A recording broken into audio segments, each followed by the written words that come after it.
Hi అండి, అందరికీ నమస్తే. నేను మీ విజిత. ఈరోజు మన వీడియో కరకరలాడే మసాలా వడలు చేసుకుందాము. ఇవి చాలా రుచిగా ఉంటాయి. నేను చెప్పిన ఈ ఒక్క ఐటెం వేసి చూడండి, వడ అనేది చాలా టేస్టీగా వస్తుంది. ఇప్పుడు మన వడ చేసుకోవటానికి పదార్థాలు చూద్దాము. ఒక 1/2 kg శనగలని నానబెట్టి ఉంచుకున్నాను. ఓవర్ నైట్ నానబెట్టాను. ఇందులోకి 1 కప్పు సన్నగా తరిగిన ఉల్లిపాయలు, ఒక 30 పచ్చిమిర్చీలు, ఒక 10 వెల్లిపాయలు, 1 టీ స్పూన్ జీలకర్ర వేసి మిక్సీ పట్టించి ఉంచాను. దీనిలోకి ఇంకొక కప్పుడు పుదీనా తీసుకున్నాము. 1 స్పూను జీలకర్ర తీసుకోవాలి. 1 స్పూన్ గరం మసాలాను తీసుకున్నాను. రుచికి సరిపడా ఉప్పును తీసుకున్నాను. ఇప్పుడు మనం ఈ పప్పుని గ్రైండ్ చేసుకుందాము.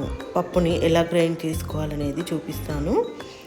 ఈ శనగలు అనేది నేను ఓవర్ నైట్ నానబెట్టాను. ఒక 10 hours నానబెట్టి వడగిల్లేసాము. ఇప్పుడు మిక్సీలో కొంచెం కొంచెంగా తీసుకుంటూ పల్స్ మోడ్ ఇస్తూ బరకగా గ్రైండ్ చేసుకోవాలి. ఒక్కసారి మరిన్ని వేసి రుబ్బితే పిండి అనేది మెత్తగా అయిపోతుంది. అలా కాకుండా మనము బరుసుగా వచ్చే విధంగా గ్రైండ్ చేసుకోవాలి. ఇప్పుడు నేను ఇందులో పచ్చిమిర్చి, ఉప్పు ఏమీ యాడ్ చేయట్లేదు. ప్లెయిన్గా గ్రైండ్ చేసుకుంటున్నాను. ఇప్పుడు ఇందులోకి ఒక పుదీనా అనేది మనం సన్నగా తరుక్కుందాము. ఈ పుదీనా సన్నగా తరుక్కొని పక్కన పెట్టుకొని, ఇప్పుడు మనం రుబ్బుకున్న పిండిలో ఇందాక మనం గ్రైండ్ చేసి ఉంచుకున్న పచ్చిమిర్చి, వెల్లుల్లి, జీలకర్ర పేస్ట్ని పిండిలో వేద్దాము. 2 స్పూన్ల ఉప్పును వేసుకొని 1 టీ స్పూన్ జీలకర్ర వేసుకోవాలి. ఇందులోకి స్పెషల్ ఇంగ్రీడియంట్స్ అని చెప్పాను కదా, 1 కప్పు ఉల్లిపాయలు వేసుకొని కొంచెం ఎక్కువగానే వేసుకుంటే టేస్ట్ బాగుంటుందండి. ఇందులో 1 టీ స్పూను గరం మసాలాను వేసుకొని, మన సీక్రెట్ ఐటెం ఒక ఐటెం అని చెప్పాను కదా, పుదీనాని సన్నగా తరుక్కొని ఈ పిండిలో వేసుకోవాలి. పిండి మొత్తం మంచిగా కలిసేలా మంచిగా మిక్స్ చేసుకోవాలి. ఇక్కడ నేను ఒక్క చుక్క కూడా వాటర్ వాడటం లేదు. వాటర్ వాడితే వడ అనేది మెత్తగా వస్తుంది. వడలు క్రిస్పీగా రావాలి అంటే వాటర్ అవసరమే లేదు. నేను చూపిస్తున్నాను కదా, వీడియోలో చూపించినట్టుగా మంచిగా కలుపుకోవాలి. ఇప్పుడు ఈ వడపిండిని పక్కకు పెట్టుకొని నూనెను వేడి చేసుకుందాము.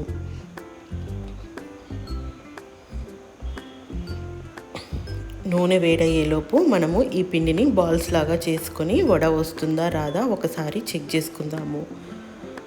వడ మంచిగా వస్తుంది. ఈ శనగలు అనేది పిల్లలు ఉడికించి ఇస్తే అంత ఇష్టంగా తినరు కాబట్టి మనము ఈ రూపంలో ఇస్తే పిల్లలకి ప్రోటీన్ని మంచిగా అందించిన వాళ్ళం అవుతాము. పొట్టుతో తినటం వల్ల మంచిగా పోషక విలువలు వస్తాయి. ఇప్పుడు ఆయిల్ వేడయిందా లేదా ఒకసారి చెక్ చేసుకుందాము.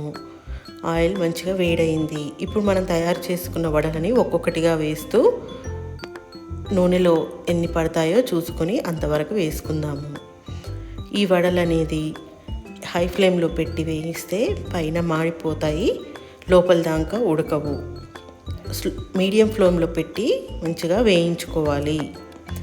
వడ వేసినప్పుడు ముందునే ఎమ్మటే కదిలించకూడదు. ఒక 2 minutes ఆగినాక వడలని కదిలించాలి.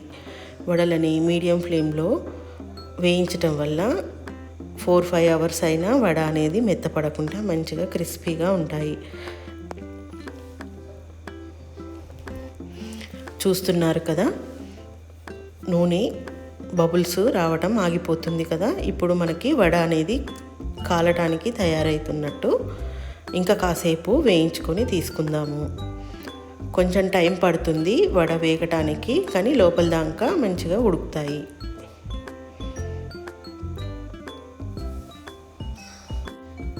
పెద్దలకి కూడా బెస్ట్ టీ టైం స్నాక్ అని చెప్పుకోవచ్చు. చాలా టేస్టీగా ఉంటాయి. పుదీనా హెల్త్కి చాలా మంచిది. పిల్లలు డైరెక్ట్గా ఇస్తే తినరు కాబట్టి ఇలా స్నాక్ రూపంలో కలిపి ఇస్తే హ్యాపీగా తినేస్తారు. మంచిగా ఎర్రగా వేగినాక మనము వేరొక టిష్యూ పేపర్ వేసుకున్న బౌల్లోకి మార్చుకుందాము. ఎక్సెస్ ఆయిల్ ఉంటే పీల్చేస్తుంది. చూస్తున్నారు కదా, చాలా క్రిస్పీగా మంచిగా ఎర్రగా కాలాయి. మన వడ రెడీ అయినట్టే. చాలా టేస్టీగా ఉంటాయి. పిల్లలు బాగా ఎంజాయ్ చేస్తారు.